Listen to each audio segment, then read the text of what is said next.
Hello guys, good afternoon. Magandang tanghali ngayon dito sa New Zealand. Yung guys, dumating na guys yung ano natin, yung verification contract galing sa Polo, Wellington. Ito guys, ipapakita ko sa inyo ngayon kung ano ang mga dumating sa akin mula sa Polo. Yan. Pati guys, ang unang nakita ko dito, ito yung ginamit kong postal, NC Post. Yan. Ang unang nakita ko guys ay yung resibo ng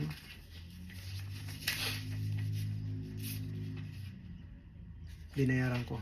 Ayan guys, $16 lang yan guys ang binayaran ko galing sa Polo, Wellington. Ito na guys, bali ito yung kontrata na tinatakan lang nila.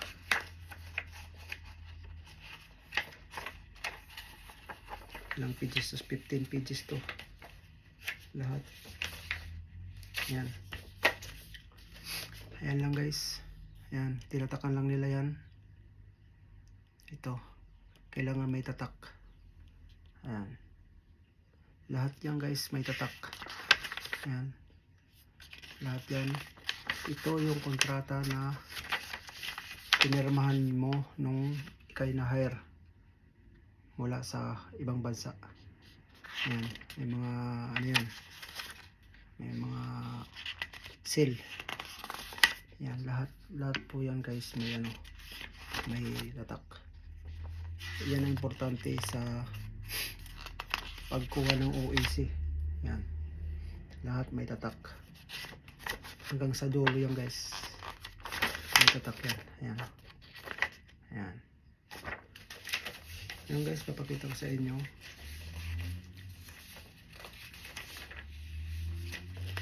Wala yung kontrata na tinatakan nila.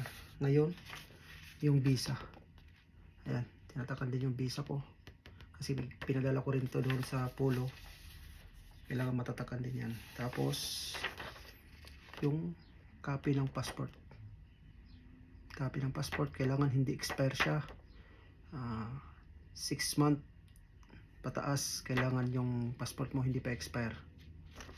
Yan. Tapos yung payslip guys, yan, importante ang payslip, kasi kung wala kang ID ng kumpanya na maipresent doon. Ito, pinadala ko rin to guys, nagpa-print ako ng payslip ko sa aking yan nga, payslip. Yan, kailangan ipadala ka ng isang copy o dalawang copy. Yan, dalawang copy ang pinadala ko para sure. Katunayan ay kayo nagtatrabaho sa kumpanya na to. Yan. Tapos ito lang guys, yung sinumpaang salaysay. Tagalog yan guys. Itong sinumpaang salaysay, mismo ang Polo ang magbibigay sa inyo nito. Yan, may tatak din. Ngayon, duduktungan nyo lang, susulatan nyo. Tagalog lang yan guys, ginawa ko. Yan, duduktungan ko lang yan kung anong reason mo bakit ka lumipat ng kumpanya, bakit ka nag-exit, anong dahilan. Yan.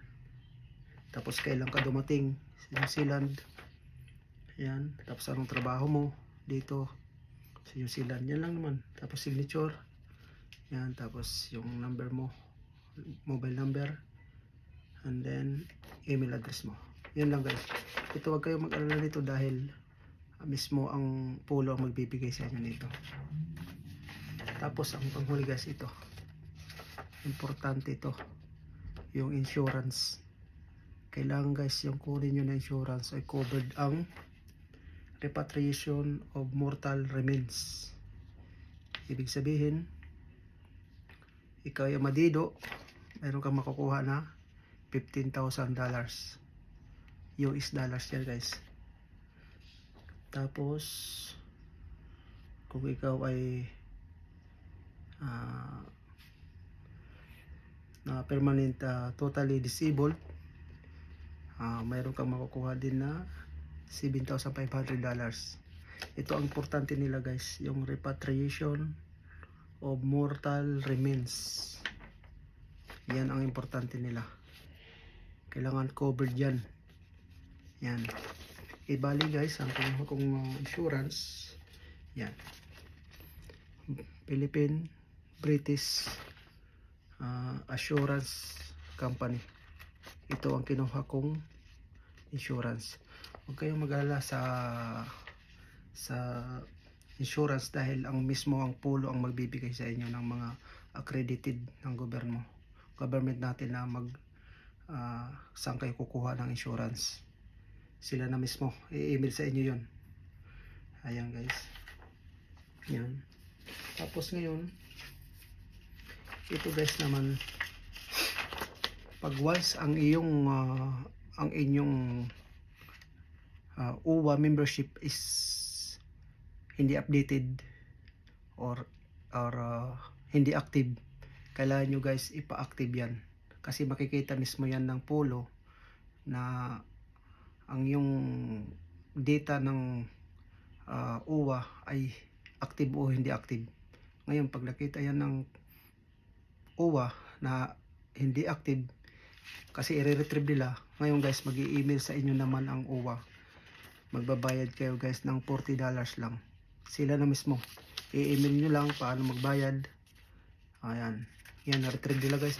Yung mula lang galing ako Saudi, ayan, kumpanya ko Saudi hanggang sa New Zealand, nakita nila yan, yung record ko. Yan, $40 lang guys, kasama na yan sa papel na pinadala sa akin. Ngayon guys, ang unang gagawin nyo bago kayo, kasi alam ko hindi nyo alam kung ano gagawin ngayon, punta kayo sa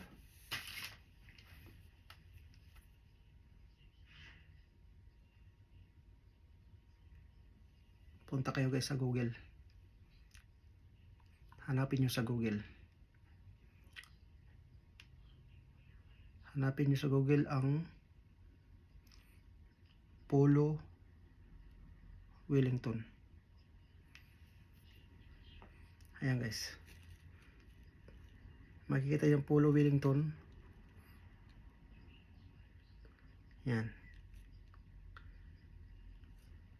Yan, Polo Philippine Overseas Labor Office ng Polo Wellington. I-click nyo lang to.